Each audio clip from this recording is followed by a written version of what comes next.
Hey everyone, Sumit this side and इस video के अंदर हम लोग पढ़ने जा रहे हैं डाइपोल मोमेंट्स एंड पोलैरिटी। ये दो टॉपिक बहुत ही ज़्यादा इंपॉर्टेंट टॉपिक हैं। फिलहाल केमिकल बॉन्डिंग ही पूरा इंपॉर्टेंट है, पूरे चैप्टर्स। तो अगर आपको पूरी प्लेलिस्ट चाहिए केमिकल बॉन्डिंग की तो आपको डिस्क्रिप्शन में लिंक मिल जाएगा प्लेलिस्ट का, आप वहाँ पे जाके पूरी केमिकल बॉन्डिंग समझ सकते हैं। मैंने बहुत ही सिंपल तरीके से पूरी चीज़ों को समझाया है, राइट। मेरे चैनल पे यही एक फ़ीचर है कि आपको चीज़ें बहुत ही सिंपल तरीके से मैं एक्सप्लेन करता हूँ, राइट। क्योंकि हमारा दिमाग जो है कॉम्प्लेक्स चीज़ों को याद रखना पसंद नहीं है हमारे दिमाग को। तो हमारा दिमाग सिंपल चीज़ों को ज़्यादा आराम से और आसानी से याद रख सकता है। तो अब देखिए, यहाँ पे सबसे पहले आपको बताऊंगा बॉन्ड डाइपोल। डाइपोल क्या होता है, ओके। तो क्या लिखा हुआ है, an electric dipole is a positive charge. फिलहाल अगर आप नए हैं इस चैनल पर सब्सक्राइब कर लीजिएगा। और अगर आप किसी चीज़ की तैयारी कर रहे हैं, आप नीट जेई या क्लास 12th में हैं, तो आपको मेरे वीडियोस काफ़ी एजुकेटिव और इन्फॉर्मेटिव लगने वाले हैं, इसे सब्सक्राइब कर सकते हैं आप। और अगर आप बीएससी के स्टूडेंट्स हैं तो आपके लिए मेरे चैनल पे भरपूर मात्रा में बहुत सारा इंपॉर्टेंट कंटेंट अवेलेबल है, ओके। तो an electric dipole is a positive charge Q and a negative charge, right. तो इलेक्ट्रिक डाइपोल के अंदर एक पॉजिटिव चार्ज और एक नेगेटिव चार्ज होता है। And q equal magnitude that are separated by the distance r. कितनी डिस्टेंस सेपरेटेड होते हैं, आर डिस्टेंस है। तो हम क्या करते हैं कि डाइपोल जो है उसको हम म्यू से दिखाते हैं। म्यू, ये यू नहीं है, इसको म्यू बोलते हैं, M U, mu, right. Mu is equal to Q R, ये डाइपोल मोमेंट का फॉर्मूला है, आप इसको याद रखिए तो बहुत फायदे में रहेंगे आप। देखिए, डाइपोल में क्या होता है कि दो पोल होते हैं। दो पोल का मतलब एक पॉजिटिव होगा, एक नेगेटिव होगा, राइट। यहाँ पे देखिए एक पॉजिटिव है, ये प्लस क्यू प्लस और क्यू माइनस, और दोनों आर डिस्टेंस से सेपरेटेड हैं। तो हम लोग डाइपोल मोमेंट निकालने के लिए mu is equal to Q R का फॉर्मूला लगाते हैं। यानी क्यू माने magnitude of charge in electrostatic units. Q माने चार्ज का मैग्नीट्यूड और R is the distance between the positive and negative charges in centimetre, right. ये आपको ध्यान रखना है, ओके। तो आगे बढ़ते हैं हम इसमें। अब देखिए यहाँ पे एक नोट पॉइंट लिखा हुआ है, polar covalent compound is a dipole and has a dipole moment. देखिए, जो पोलर कोवेलेंट कंपाउंड्स होते हैं वो एक डाइपोल है, और एक डाइपोल के अंदर ही डाइपोल मोमेंट होता है, ठीक है। अब देखिए, पोलर कोवेलेंट कंपाउंड आपको मैंने बताया है कि पोलर कोवेलेंट कंपाउंड कौन से होते हैं। जैसे कि आप अभी एग्जांपल में लेके आपको आगे दिखाऊंगा। जैसे कि HCl हमारा हो गया, ये पोलर कोवेलेंट कंपाउंड है, यानी कि ये कोवेलेंट भी है और इसके अंदर पोल्स भी हैं, positive and negative. H plus होता है और Cl माइनस होता है, राइट। तो यहाँ पे एक क्वेश्चन लिया गया है पोलर कोवेलेंट कंपाउंड के, राइट। तो इसको हम क्वेश्चन थोड़ा सा आपको मैं आइडिया दे दूंगा, बाकी आप खुद ही सॉल्व करके देखिएगा, राइट। तो जस्ट 1 मिनट, मैं इसको हाइड कर देता हूँ, ओके। तो calculate dipole moment mu for HCl, magnitude of the fraction charge D is 0.17 and the bond distance RHCl is 1.27 angstrom. तो यहाँ पे Q is equals to mu into D होगा, ठीक है। म्यू हमारा ये है 4.80 इंटू 10 की पावर माइनस 10 इलेक्ट्रोस्टैट यूनिट्स, राइट। ये हमारा म्यू है, एंड सॉरी म्यू बता रहा हूँ मैं, ये चार्ज है हमारा, ठीक है। तो Q is equal to D into ये क्या लिखा हुआ है, ये एक तरीके से पूरा चार्ज ही लिखा हुआ है। आप ये समझिए कि fraction of charge D is 0.17। Magnitude of fraction of charge मतलब जो चार्ज का फ्रैक्शन का मैग्नीट्यूड है वो यहाँ पे दिया हुआ, तो 0.17, तो हम इसको मल्टीप्लाई कर देंगे, राइट। तो मल्टीप्लाई करेंगे आप, तो यहाँ पे आपको ये कुछ ऐसा मिलने वाला है, ठीक है। तो ये हमारा क्यू निकल के आया। अब देखिए, यहाँ पे बहुत सारे कॉम्प्लिकेशंस हैं कि यहाँ पे ये Q is equal to D into ये वैल्यू कहाँ से आई। तो ये वैल्यू आपको याद रखना पड़ेगा। ये 4.80 इलेक्ट्रोस्टैट इंटू 10 की पावर माइनस 10 इलेक्ट्रोस्टैट यूनिट, ये एक क्वांटिटी होती है जो कि कांस्टेंट होती है, जो आपको याद रखना पड़ता है। और fraction magnitude of fraction of charge जो कि हमारा 0.17 दिया हुआ था, इसको मल्टीप्लाई कर दिया हमने, तो नेट चार्ज क्यू की वैल्यू आ गई, राइट। ये आप देख सकते हैं। Now mu HCl is equal to Q into R. Q की वैल्यू हमें पता है और आर की वैल्यू पता है, तो हम यहाँ पे रख देंगे। और ध्यान दीजिएगा, हमें आर की वैल्यू एंगस्ट्रॉम में दी हुई है, तो एंगस्ट्रॉम से हम इसको सबसे पहले लाएंगे उसमें किसमें, मीटर में। मीटर से सेंटीमीटर में ले आइए। अब आप अगर डायरेक्टली ला सकते हैं तो आप डायरेक्टली ले आइए, कोई दिक्कत नहीं उसमें, ओके। तो हमें आंसर निकालना किसमें है, सेंटीमीटर में, राइट। क्योंकि हमने अभी बताया आपको कि positive charge negative charge in centimetres, right. Centimetres में निकलता है, ऊपर अभी पढ़ के आए हम लोग, राइट। ये चीज़ आपको ध्यान रखनी है, okay. Now 1D is equal to 1 debye. Debye मतलब होती है डाइपोल मोमेंट की यूनिट होती है डिबाई, ये आपको याद रखना है, ओके। Debye, okay. तो डिबाई मत पढ़ दीजिएगा, डिबाई इसको बोलते हैं, magnitude and direction of dipole moment is presented by the vector. जो डायपोल मोमेंट है उसका मैग्नीट्यूड और डायरेक्शन वो हम दिखाते हैं एक वेक्टर के ज़रिए, कुछ ऐसा होता है। ठीक है, अभी मैं आपको क्लियर डायग्राम्स दिखाऊंगा तो उसमें आपको ज़्यादा समझ में आएगा। ओके, तो हम आगे बढ़ते हैं, थोड़ा सा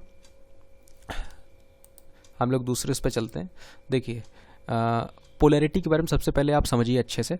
अ dipole moment measures the separation of charge. यहाँ पे क्लियरली लिखा हुआ है एक डायपोल मोमेंट क्या करता है, ये charge measure separation of charge, separation को मेजर करता है।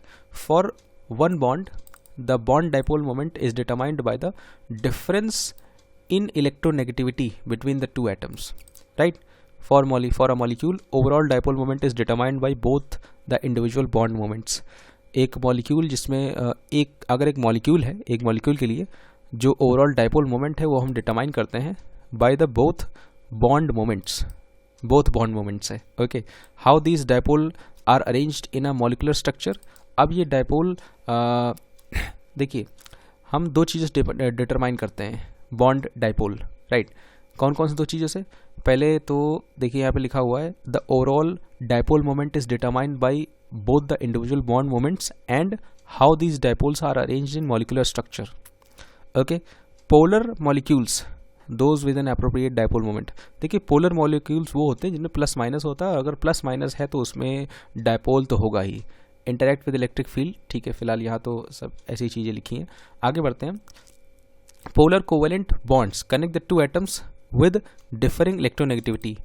अब सिंपल सी बात है, पोलर कोवेलेंट बॉन्ड है तो उसमें दो एटम्स जुड़े हैं एक दूसरे से, उनकी इलेक्ट्रोनेगेटिविटी अलग अलग है। Okay, leaving one atom with partial positive, एक एटम पे पार्शियल पॉजिटिव आता है, अदर दूसरे एटम पे पार्शियल नेगेटिव आता है।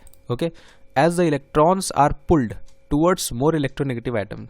लेकिन जो इलेक्ट्रॉन्स हैं वो ज़्यादा खिंचे हुए होते हैं किसकी तरफ? मोर इलेक्ट्रोनेगेटिव एटम की तरफ। This separation of charge gives rise to the bond dipole moment. ये जो सेपरेशन ऑफ चार्ज है इसकी वजह से यहाँ पे क्या आ जाता है? बॉन्ड डायपोल मोमेंट आ जाता है। The magnitude of the dipole moment is represented by the Greek letter mu. ये मैंने आपको अभी बताया, फॉर्मूला ये है आपका। ठीक है, तो हम लोग आगे बढ़ते हैं। देखिए there is a small difference in electronegativity between C and H as represented by the vector. देखिए जो हमारा डायपोल मोमेंट की जो डायरेक्शन है वो हम पॉजिटिव से नेगेटिव की ओर दिखाते हैं। देखिए ये एरो इस साइड गया हुआ है ना, इस साइड एरो गया हुआ है जिसमें बोरॉन पॉजिटिव होता है और फ्लोरीन जो है नेगेटिव होता है। और यहाँ भी आप देख सकते हैं, ठीक है, हाइड्रोजन के कंपैरिजन में कार्बन ज़्यादा नेगेटिव होता है। अब क्या लिखा हुआ है? अ होल मॉलिक्यूल में have separation of charge depending on it's molecular structure and polarity of each bonds. यानी कि जो चार्ज सेपरेशन डिपेंड करता है पोलैरिटी ऑफ बॉन्ड पे और किस पे डिपेंड करता है? मॉलिकुलर स्ट्रक्चर पे। If a charge separation exist, अगर कोई चार्ज सेपरेशन हुआ है, the molecule is set to be polar molecule, तो मॉलिक्यूल जो है पोलर मॉलिक्यूल हो जाएगा। Otherwise molecule set to be non polar, otherwise molecule जो है नॉन पोलर हो जाएगा। The dipole moment measures the extent of net charge separation in a molecule as the whole. Determine the dipole moment by adding the bond moments in 3 dimensional space taking into account the molecular structure. फिलहाल ये तो हल्की फुल्की बातें जो आपको समझ में आ ही गई हैं। ठीक है, अब यहाँ पे देखिए क्या लिखा हुआ है? The overall dipole moment of a molecule depends on the individual bond moments and how they are arranged. ठीक है, ओवरऑल डायपोल मोमेंट किस पे डिपेंड करता है? On the individual bond moments पे and how they are arrange, उनके arrangement पे depend करता है। ठीक है, देखिए each CO bond has bond dipole moment but they point in opposite direction so that net CO2 molecule is non polar. अब देखिए यहाँ पे मैं आपको स्ट्रक्चर दिखाने वाला हूँ, कुछ थोड़ा ध्यान से देखिएगा। राइट, यहाँ पे बॉन्ड मोमेंट्स जो CO2 मॉलिक्यूल है, CO2 मॉलिक्यूल का यहाँ पे पूरा दिखाया गया है। ये CO2 मॉलिक्यूल है, तो देखिए कार्बन पॉजिटिव है ऑक्सीजन के कंपैरिजन में, तो हमने एरो बनाया पॉजिटिव से नेगेटिव की तरफ। डायपोल मोमेंट की डायरेक्शन दिखाने के लिए हम लोग क्या बनाते हैं? पॉजिटिव से नेगेटिव की तरफ एक एरो बनाते हैं। तो ये जो एरो बने हुए हैं ये सब पॉजिटिव से नेगेटिव की तरफ डायपोल बॉन्ड मोमेंट्स दिखा रहे हैं। ठीक है, ये सब एरो क्या दिखा रहे हैं? Bond moments. देखिए लिखा हुआ है ना बॉन्ड मोमेंट्स, तो ये सब बॉन्ड मोमेंट्स दिखा रहे हैं। ओके, तो हम लोग आगे बढ़ते हैं। थोड़ा सा आगे बढ़ने से पहले मैं आपको ये बताना चाहूँगा कि देखिए ये जो एरो है ये इधर जा रहा है और ये इधर जा रहा है, अपोजिट डायरेक्शन है और इक्वल मैग्नीट्यूड है। तो मैं आपको बताऊँ यहाँ पे डायपोल मोमेंट जो है 0 हो जाता है। ठीक है, अगर अपोजिट डायरेक्शन में दो एरो हैं, ये आपने वेक्टर में ही पढ़ा होगा, क्लास 11th में पढ़ा होगा आपने, अगर दो अपोजिट डायरेक्शन में चीज़ें हो रही हैं सेम मैग्नीट्यूड के साथ, तो दोनों एक दूसरे को कैंसिल कर देती हैं, राइट। लेकिन यहाँ पे जो वाटर मॉलिक्यूल है देखिए H2O, राइट, ये एरो उधर जा रहा है, ये एरो भी उधर जा रहा है, तो इस केस में दोनों जो है डायपोल बॉन्ड मोमेंट्स एक दूसरे को कैंसिल नहीं कर रहे हैं। इस वजह से इसका डायपोल मोमेंट होगा, लेकिन CO2 मॉलिक्यूल का कोई भी डायपोल मोमेंट नहीं होगा, ठीक है। तो ये चीज़ आपको समझना होगा थोड़ा सा, और धीरे धीरे आपको चीज़ें समझ में आएंगी।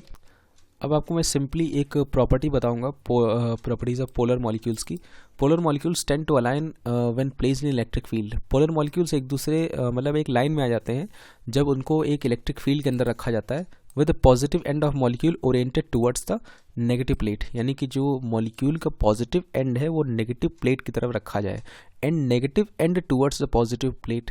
यानी कि सिंपल सी बात है, अगर नेगेटिव चार्ज पॉजिटिव को अट्रैक्ट करेगा, पॉजिटिव चार्ज नेगेटिव को अट्रैक्ट करेगा। We can use an electrically charge object to attract the polar molecules. एक पोलर मॉलिक्यूल्स को अट्रैक्ट करने के लिए हम लोग एक इलेक्ट्रिकली चार्ज ऑब्जेक्ट का यूज़ करते हैं, बट नॉन पोलर मॉलिक्यूल्स